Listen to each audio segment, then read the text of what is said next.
I wasn't supposed to be home that early. Most days, I'd be out on the golf course until late afternoon, enjoying the retirement life I thought I'd earned. 40 years of marriage to Josie, 2 grown kids, and a house that was finally quiet. We had our routine down, me with my golf, her with her books and her yoga, or whatever she did. It worked, or at least I thought it did. That day, though, the rain came out of nowhere. The sky went from sunny to stormy in minutes, and before I knew it, they called the game off. I was annoyed, sure, but I figured I'd take it as a sign to surprise Josie. We hadn't had lunch together in a while. It'd be a nice change. I pulled into the driveway, grabbed my umbrella, and walked into the house. Right away, something felt off. It was quiet, too quiet. Usually, Josie would be in the living room or kitchen, maybe watching her shows or listening to music. But not today. I called out Josie, expecting her to answer, but nothing. Then I heard voices. At first I thought maybe she had the TV on upstairs, but the closer I got, the clearer it became. It wasn't the TV. It was her and someone else. A man. My heart started pounding in my chest, but I still told myself I was being paranoid. Maybe a neighbor had dropped by, or one of her friends from book club. But as I got to the top of the stairs, the voices became clearer, and I knew something was wrong. Really wrong. I walked toward our bedroom door, which was slightly ajar. I pushed it open, and there they were. Josie, my wife of 40 years, was lying in our bed. And next to her, tangled in the sheets, was some guy who looked like he was barely out of college. Luke, I'd learn later. He looked like he was in his 20s, fit, tan, everything I wasn't anymore. They were both half-dressed, caught in the middle of something I shouldn't have seen. I couldn't move, couldn't speak. My brain just stopped working for a second, like it couldn't process what was happening. It was like everything around me froze. All those years, all that trust, it was shattered in an instant. And Josie? She just looked over at me, not even surprised. "You're home early," she said, calm as ever, like this was normal. Like I hadn't just walked in on my wife of 4 decades with a kid in our bed. The kid, Luke, jumped up, scrambling for his clothes, his face going pale. He tried to say something, but I didn't let him. "You need to leave," I said, my voice low and cold, even though I felt like I was going to explode. "And don't come back. If I ever see you here again." He didn't wait for me to finish. He grabbed his shoes and practically ran out of the room, tripping over himself as he bolted down the stairs. And Josie? She didn't move, didn't say a word. She just sat there, still wrapped in the sheets, looking at me like she was waiting for me to say something. But what was there to say? The woman I'd spent my whole life with, raised 2 kids with, was sitting there like this was nothing. I felt my chest tighten, but I stayed calm. I don't know how. Maybe it was shock, or maybe I just wasn't ready to let myself feel the full weight of it. All I could do was stand there, staring at her, trying to make sense of how we'd gotten here. I stood there for what felt like forever, just staring at her, waiting for some kind of reaction. An apology, a confession, something. But she didn't even flinch. She sat up a little, pulling the sheet over her chest like she wasn't fully bothered by what just happened. "I know you're upset," she said, her voice still calm, like she was discussing the weather. "But this doesn't have to be a big deal." I blinked. I thought I'd misheard her at first. "What?" "It doesn't have to change anything, Ray. We can talk about this," she continued, her tone so casual it sent a chill down my spine. "I mean, you're gone all the time and I've been feeling unfulfilled." Unfulfilled? The word echoed in my head. "So that's your excuse for this?" I pointed to the bed, where just minutes ago, she'd been with a guy young enough to be our son. She shrugged, looking almost bored. "It's not about excuses. It's just the truth. I need more. I've needed more for a long time. You're always at the golf course, Ray. You don't see me anymore." I felt something snap inside me. "So you decided to screw some kid while I'm out golfing? That's how you handle this?" She didn't answer right away. Instead, she just looked at me, her eyes narrowing slightly, like she was weighing her next words carefully. "Luke makes me feel alive." Like I matter. It's not about him being younger. It's about what he gives me that you don't. I couldn't believe what I was hearing. You're seriously sitting here justifying this? She sighed, running a hand through her hair, her patience thinning. I'm not justifying anything. I'm telling you the truth. This is what I've been needing, Ray. You haven't been paying attention for years, and I've been trying to tell you. But you were too busy with your golf, or whatever else you were doing. And she paused, looking me dead in the eye. I found something that works for me. I couldn't take it anymore. That works for you? What about what works for us? For this marriage? For 40 damn years? Josie rolled her eyes, like she'd heard this speech 100 times before. Look, I'm not saying I don't care about you, Ray.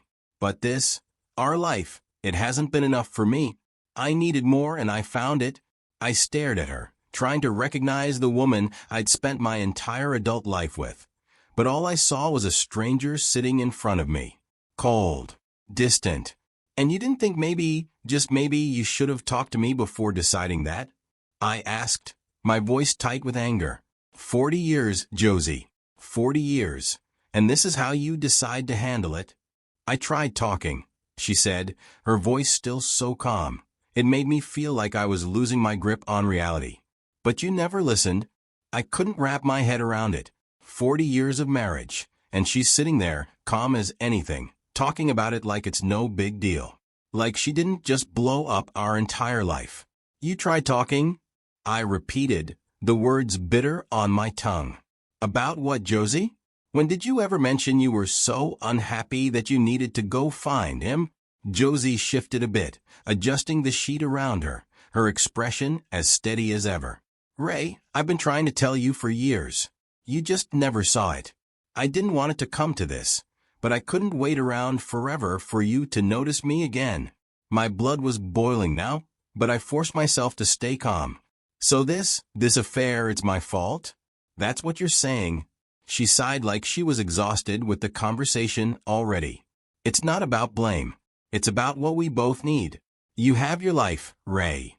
Your golf, your friends. But what about me? I'm here, alone most days, just waiting for you to come home. I needed more than that. I shook my head, trying to process the coldness in her words. So what? You go find some kid? Some guy who could be our son? It's not about his age, she snapped, her patience wearing thin now. It's about how he makes me feel. He's been there for me in ways you haven't in years. Her words hit me like a punch to the gut. It wasn't just the fact that she'd been cheating. It was how easy it seemed for her to say it. Like it didn't even hurt her to admit that she'd found something outside of us, something better than what we had. I tried to hold on to the anger, but it slipped through my fingers, replaced by something worse. Why didn't you just leave? I asked, my voice quieter now. If I wasn't enough for you, why didn't you just end it? She looked away for the first time, her calm demeanor faltering just a little. I didn't want to hurt you. Or the kids. I thought maybe I could have both. Both. I couldn't believe what I was hearing. You really thought that was an option? To have your affair on the side and keep me in the dark? Just keep pretending like everything was fine. I didn't want to lose what we have, Ray, she said, her voice softer now. But I couldn't keep living like this either. Luke made me feel alive again. Alive. That word again. I hated it. Like our life together had been some kind of death sentence for her. I took a deep breath, trying to keep my head from spinning. You know what this is, right? This is selfish. You didn't think about me, or the kids, or the 40 years we've built together. You thought about you. What you needed. She didn't even try to argue. Just stared back at me, her face blank. Maybe I did, she said quietly. But I'm not going to apologize for wanting more. I couldn't believe how easily the words came out of her mouth. No shame, no regret, just pure, raw selfishness. I stood there, feeling like a fool. 40 years, and she was sitting here telling me she wasn't sorry. That she wasn't even going to apologize for tearing us apart. You're unbelievable, I muttered, shaking my head. 40 years together, Josie. We built a whole life, raised 2 kids. And for what? So you could run around with some guy barely out of college? Josie rolled her eyes, like I was being unreasonable. This isn't about his age, Ray. You keep focusing on that because you don't want to face the real issue. Oh, I'm facing the issue just fine. The issue is you decided to cheat. You didn't talk to me. You didn't try to fix anything.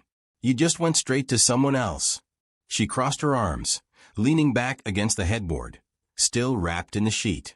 You think this is all so black and white. It's not. I've been unhappy for years, Ray. I needed more than what you were giving me, and instead of telling me that you found someone else to fill the gap, I shot back. You never even gave me a chance, Josie. I gave you plenty of chances, she said sharply. You just didn't see them. I tried talking to you, but you were too wrapped up in your own world. I was invisible to you, right? So it's my fault, I said bitterly, feeling that anger flare up again. You're acting like you didn't have a choice. Like this just happened to you. But you had a choice, Josie. You could have talked to me, or hell, you could have left if you were that miserable. But you didn't. You just wanted to keep it all. The marriage, the affair, everything. For the first time I saw a flicker of something in her eyes. Guilt, maybe. Regret. But it disappeared just as quickly as it came. I didn't want to hurt you, she said quietly, looking away. Or the kids. I thought maybe I could find a way to have both. You thought you could cheat on me and still stay married? I asked, my voice rising. You thought that was fair? To me? To our family? She didn't answer right away, just sat there avoiding my gaze. I didn't think it would get this far. I let out a bitter laugh. Well, it did. And now what? You expect me to just accept this? Accept that my wife's been screwing around behind my back? I don't expect you to accept anything, Ray. I didn't plan this. It happened. And now, we need to figure out what comes next. I stared at her, trying to understand how she could be so calm, so rational about something that was destroying me. What comes next? I repeated, my voice barely above a whisper. Josie, what's next is I don't know if I can even look at you right now, let alone figure out how we move forward. She sighed, finally looking back at me, her face a mask of frustration. I don't want to lose everything we've built, Ray. But I can't undo what's been done. And what about Luke? I asked, the name tasting bitter in my mouth. You planning on keeping him around too? Her face hardened again. That's over. It was never supposed to be long-term. I couldn't help but laugh. Oh, so now it's over just like that? What happens when you feel unfulfilled again, Josie? You gonna find another one? She didn't respond. Just sat there, silent. That silence said everything. I stood there, staring at her, waiting for some kind of response. Something. But Josie stayed silent, looking down at the bed like she was thinking it all over. Like there was anything left to think about. So, what now? I finally asked, feeling the weight of the question sink in. You expect me to just go back to the way things were? Pretend like nothing happened? She looked up at me, her face softening just a little. Ray, I never wanted to hurt you. I never planned on this. I got lost somewhere along the way. Lost? I repeated, shaking my head. That's not lost, Josie. That's betrayal. You betrayed me. Us. Everything we built. You don't just get to brush that off. I'm not brushing it off, she said quietly, her voice more defensive now. I'm just trying to be honest with you. I've been lonely for a long time. You've had your golf, your friends. I've had nothing. So this is all because I play golf. I snapped, my patience wearing thin. That's what you're telling me? If I'd just stayed home more, this wouldn't have happened? I'm not saying that, she shouted suddenly, her voice breaking for the first time. I'm saying I needed something more from you, Ray. I needed you to see me, to care about me the way you used to. But you stopped. You stopped trying. Her words hit hard, but I wasn't ready to let her off that easy. So instead of talking to me, instead of working on it, you decided to find someone else. That's how you fix things. I did try to talk, she shot back, her voice trembling. But you didn't listen. You never listen. You just kept doing your own thing, and I didn't know what else to do. I didn't mean for it to go this far. I let out a breath, feeling the room closing in on me. You keep saying that like it's supposed to make it better. Like it's supposed to erase what you did. I'm not trying to erase it, she said, her voice quieter now. I'm just trying to explain how we got here. I didn't plan on falling for someone else. It happened. And now I'm stuck trying to figure out where we go from here. For a moment, I almost believed her. Almost. But then the image of her and Luke flashed in my mind again, and all that sympathy vanished. You don't get to just move on from this, Josie, I said coldly. You don't get to decide where we go from here.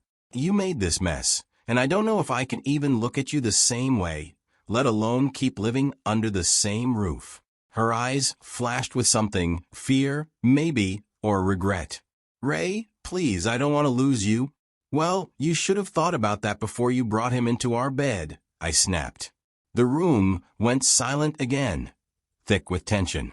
I could see the cracks in her calm, her defenses starting to crumble. But it didn't change anything. Not for me. I don't know what you want from me, I said finally. But I'm not just going to stand here and pretend like everything's fine. It's not fine, Josie. And it won't be fine for a long time. She nodded slowly, her face drawn and tired. I know it's not. The weight of everything was crushing down on me. But Josie sat there like she was waiting for me to tell her how to fix it. Like there was some easy answer I could give that would make everything okay again. But there wasn't. I couldn't even look at her without feeling that mix of anger, betrayal, and confusion swirling around inside me. I don't get it, Josie, I said, my voice quieter now, the fight draining out of me. I really don't. We've spent 40 years together, raised kids, been through everything life's thrown at us. And you just throw it all away for some kid? She sighed, her shoulders slumping like she was tired of explaining herself. It wasn't like that, Ray. It wasn't just about him. It was about me, about how I felt.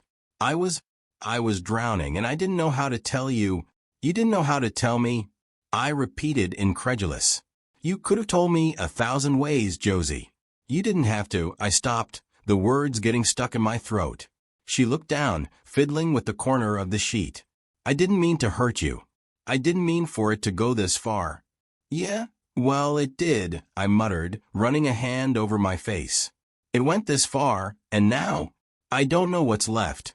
She looked up at me, her eyes soft, pleading. Ray, I don't want to lose you. I don't want to lose what we have. I let out a bitter laugh. What do we have, Josie? What's left after this? Her eyes filled with tears, and for the first time since I walked in on her with Luke, I saw her face crack. She wasn't calm anymore. She wasn't composed. She was scared. We have us, Ray. We have 40 years together. I don't want to throw that away. I shook my head, the anger bubbling back up.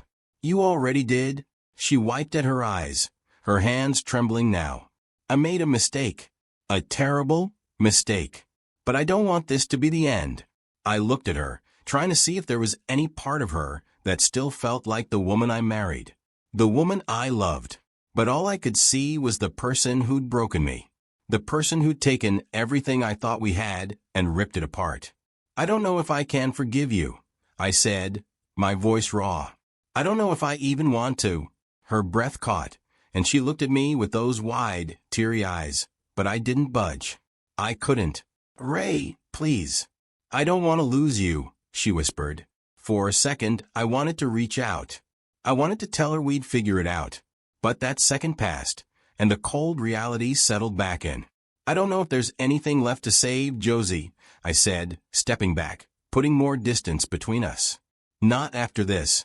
She stared at me, and for the first time, I saw real fear in her eyes, like she was finally realizing what she'd done. Josie sat there, tears in her eyes, staring at me like she was finally realizing what this meant.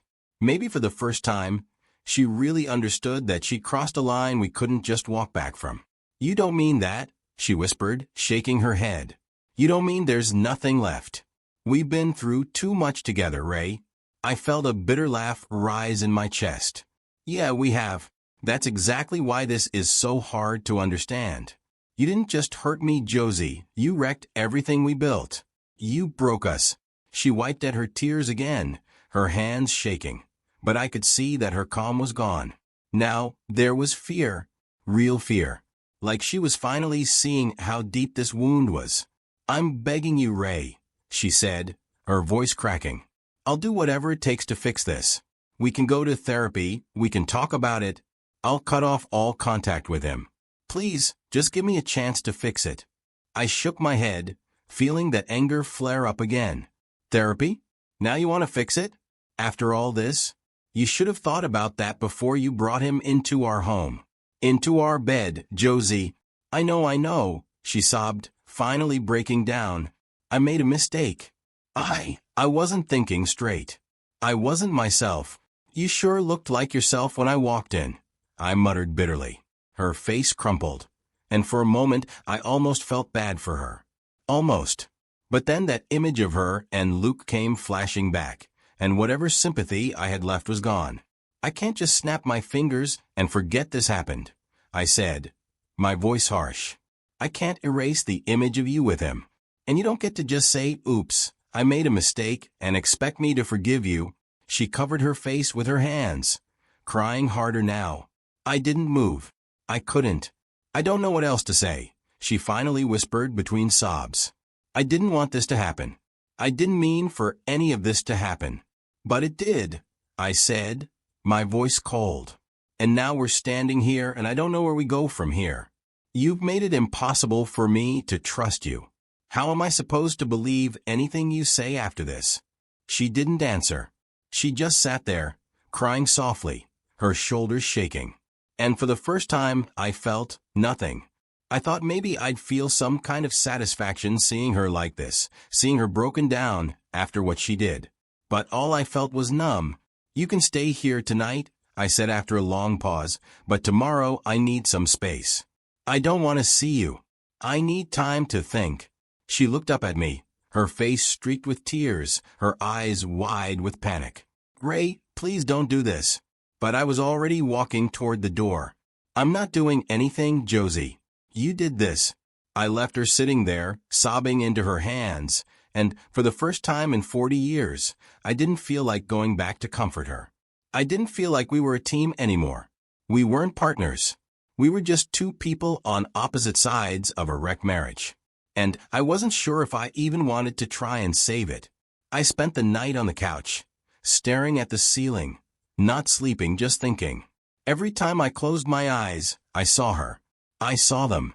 It played over and over in my head like a nightmare I couldn't wake up from. The house was too quiet, except for the sound of the rain still falling outside. I wondered if Josie was upstairs crying herself to sleep or if she was just as numb as I was now. At some point, the exhaustion hit me, and I must have dozed off. When I woke up, the room was still dark, just the faint light from outside creeping through the windows. It felt like nothing had changed, but everything was different. The smell of coffee hit me before I even sat up, and I realized Josie was already up, probably in the kitchen. I didn't want to see her, didn't want to deal with any more of this today, but I knew I couldn't avoid her forever. I dragged myself off the couch and headed toward the kitchen, bracing for whatever awkward conversation was waiting. When I walked in, there she was, sitting at the table with a cup of coffee in front of her, staring out the window like she hadn't slept either. She looked up when I came in, her eyes puffy and red from crying, but she didn't say anything. I didn't either. I just poured myself some coffee, the silence between us heavy, thick with everything we weren't saying. Finally, she broke the silence, her voice soft, fragile. Are you going to leave?" I didn't answer right away. I took a long sip of my coffee, staring down into the mug like it had answers for me. "I don't know," I said finally, the words coming out rougher than I meant them to. "I honestly don't know." Her hands tightened around her coffee cup, and she looked down, blinking hard like she was trying not to cry again. "I don't want you to leave, Ray." "I don't want to leave either," I admitted, my voice low. "But I don't know how to stay after this."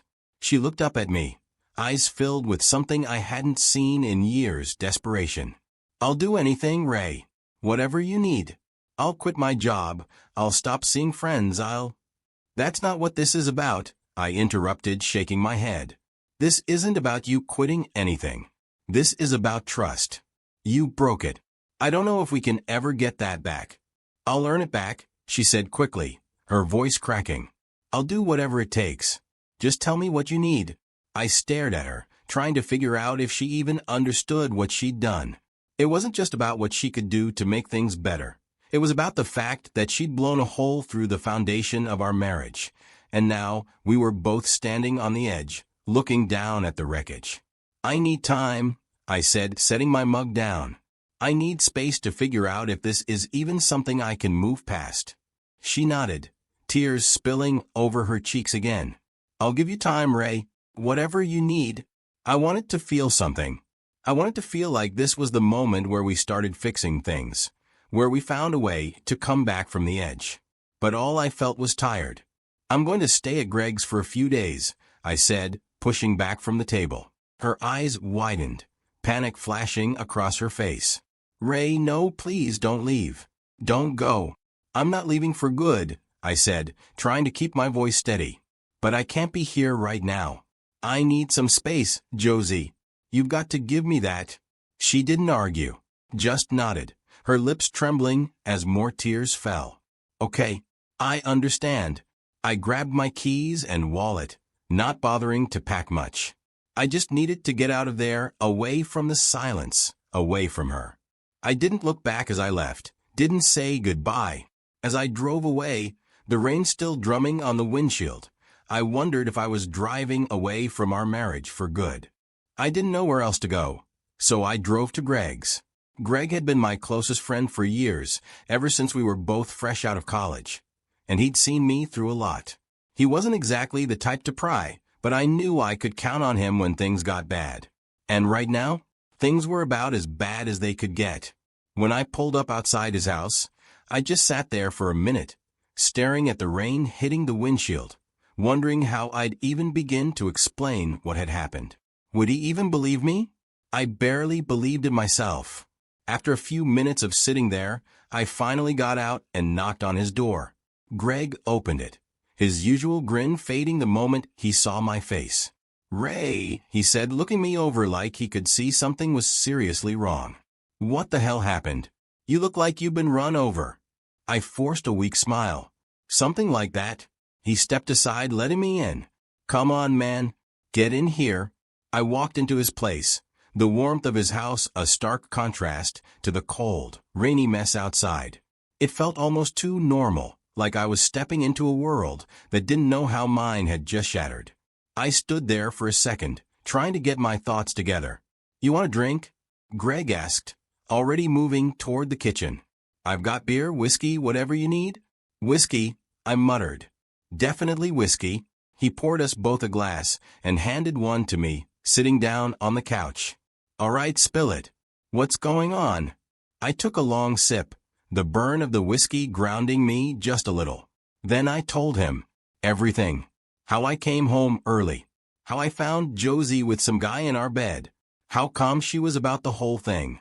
Like she didn't even care that I'd caught her. The words just poured out of me.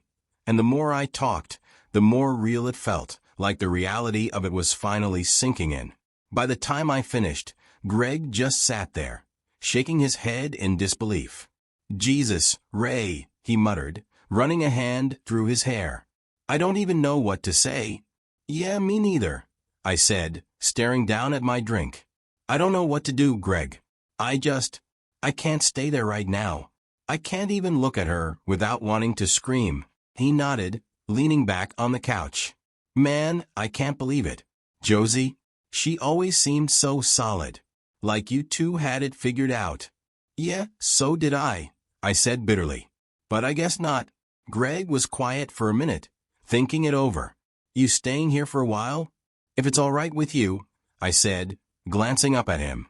I just need a couple of days to clear my head. Of course it's all right with me, he said quickly. Stay as long as you need. You know that. I nodded, grateful for the offer, but still feeling like I didn't really know what I needed.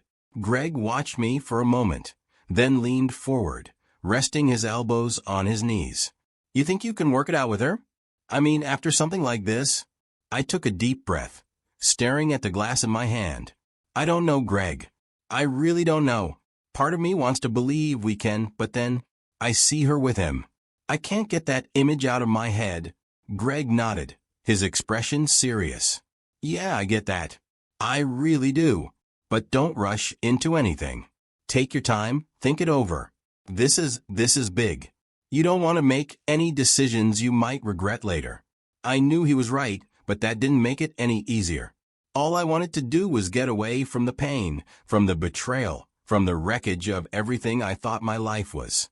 But no matter how far I went, I couldn't outrun it. I stayed at Greg's for a couple of days. He gave me space when I needed it and company when I couldn't stand to be alone. We didn't talk much after that first night, but it was enough just having him there, knowing I didn't have to pretend like everything was fine. On the third morning, I woke up early, sitting at his kitchen table with a cup of coffee, staring out the window. My phone buzzed beside me, and I didn't have to check to know it was Josie. She'd been texting every day, asking me to come home, begging for us to talk more. I hadn't replied to any of them. I finally picked up my phone and scrolled through her messages.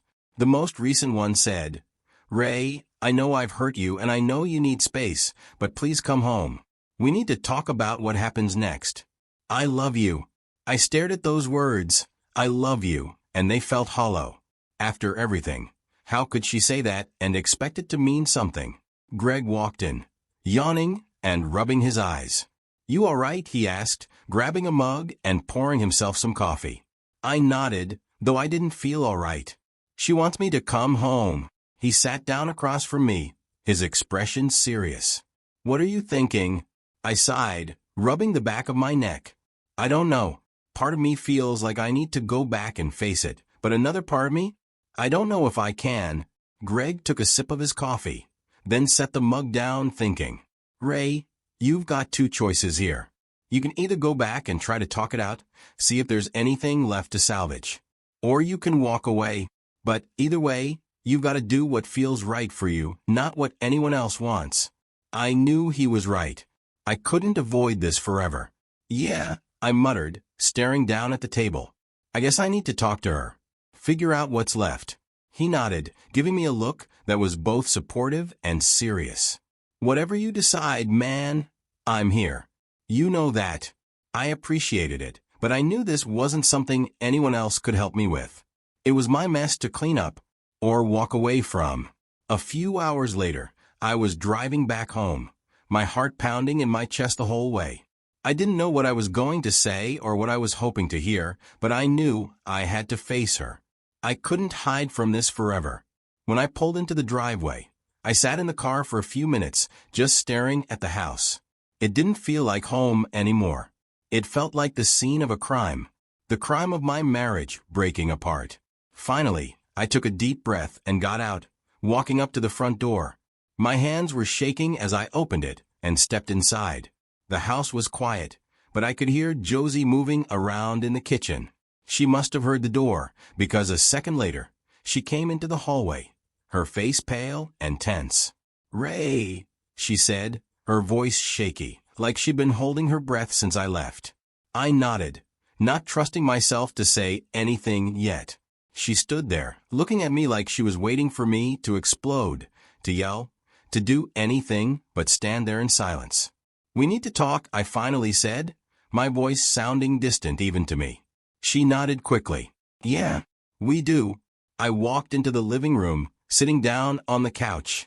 Josie followed, sitting across from me, her hands clasped tightly in her lap. She looked nervous, like she was afraid of what I might say. "I don't know where to start," she said, her voice barely above a whisper. "But I'm sorry, Ray. I'm so sorry for what I did." I stared at her, waiting for more. But sorry wasn't enough. It wasn't even close. "I'm not sure I believe you," I said, my voice flat. "I think you're sorry you got caught. That's all." She flinched, her eyes filling with tears. "No, Ray. I'm sorry for hurting you, for breaking your trust. I don't expect you to forgive me, but I want you to know I regret what I did."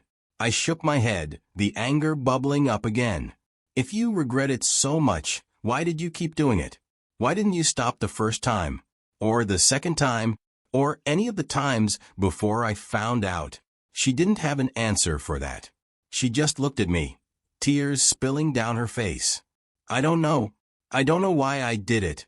I let out a bitter laugh. You don't know why? That's not good enough, Josie. You destroyed our marriage, and you don't even know why. I was lost, she whispered, wiping at her eyes. I was lonely and I wasn't thinking clearly. I know that's not an excuse, but it's the truth. I stood up, pacing the room, my hands clenched into fists at my sides. I don't know if I can do this, Josie. I don't know if I can get past this. She stood too, taking a few steps toward me.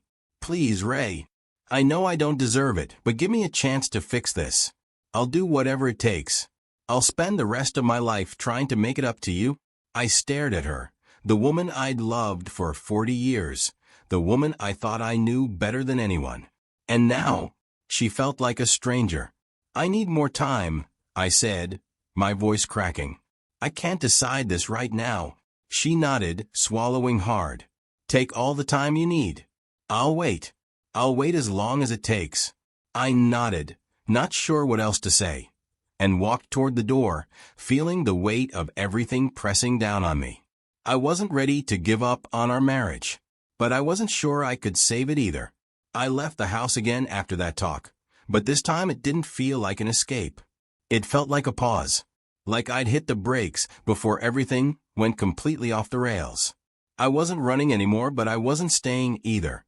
I spent the next few days driving around aimlessly, trying to clear my head. I didn't go back to Greg's. Instead, I found myself sitting at old spots around town, the park where we used to take the kids, the diner we used to go to on Sunday mornings.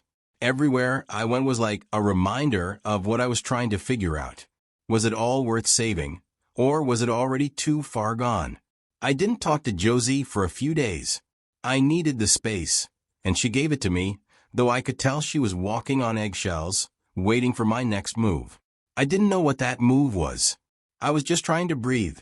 On the third day, I got a text from our daughter, Sarah.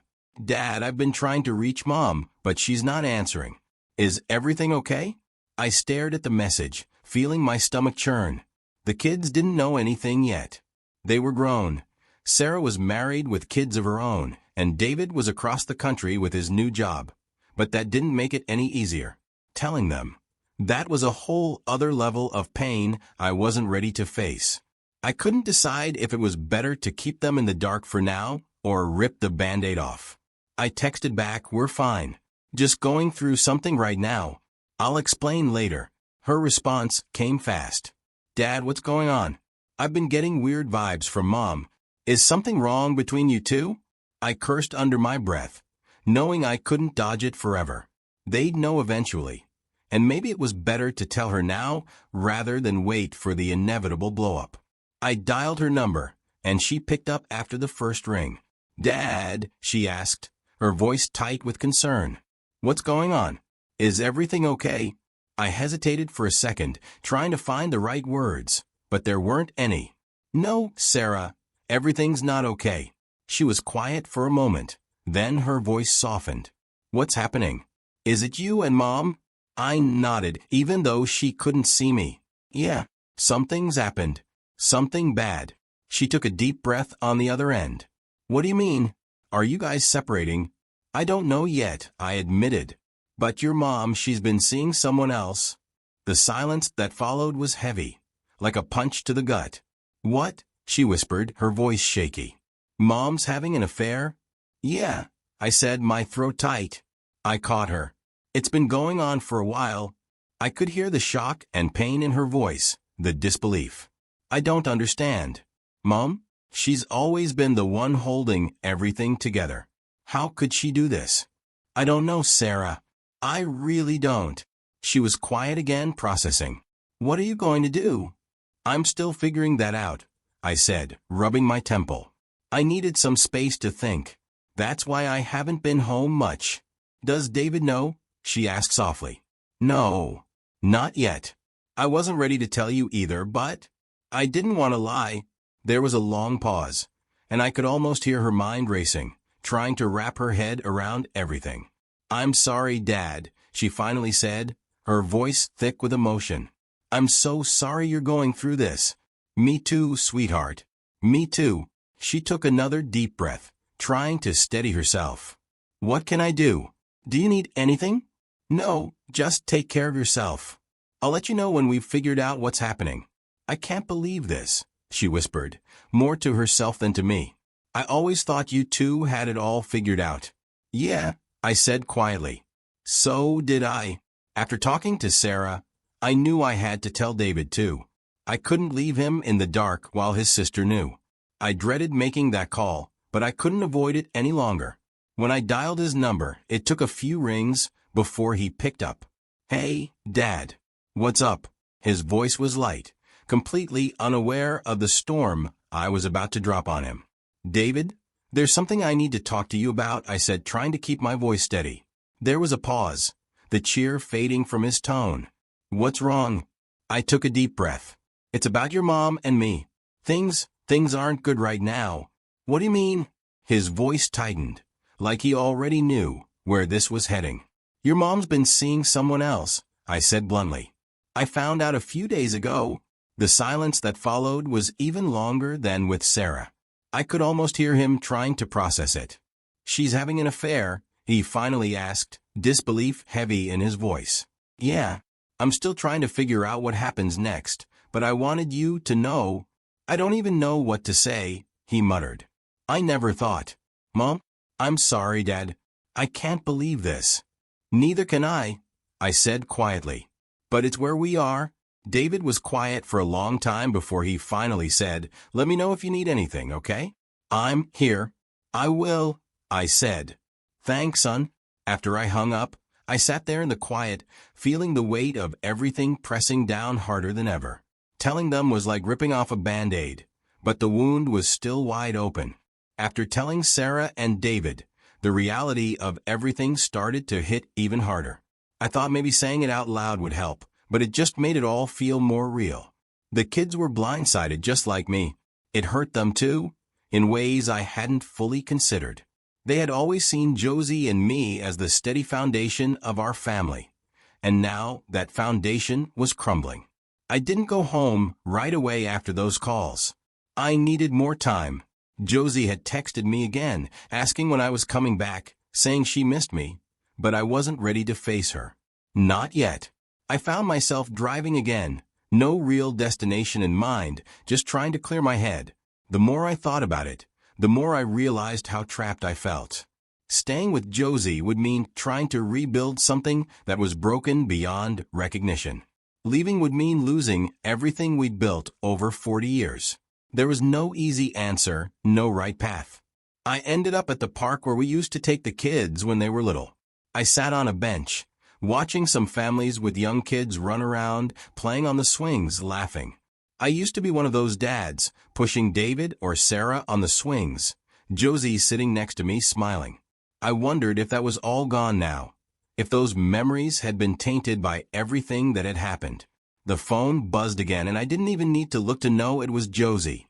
I let it buzz, not ready to deal with whatever new plea or apology was waiting for me. I just sat there, trying to decide what the hell I was going to do next. Eventually, I knew I had to go home. I couldn't avoid it forever. As much as I wanted to stay in that bubble of avoiding the truth, reality was waiting for me back at the house. When I pulled into the driveway, I sat in the car for a moment, staring at the front door, wondering how it was going to feel walking in again. The thought of seeing Josie after everything, the conversations with the kids, the days I spent trying to figure out what was left, made my stomach churn. I walked inside, and the house was quiet. Josie was sitting at the kitchen table, her hands wrapped around a mug, staring blankly at the wall. She looked up when I came in, her eyes red like she'd been crying, though she wasn't crying now.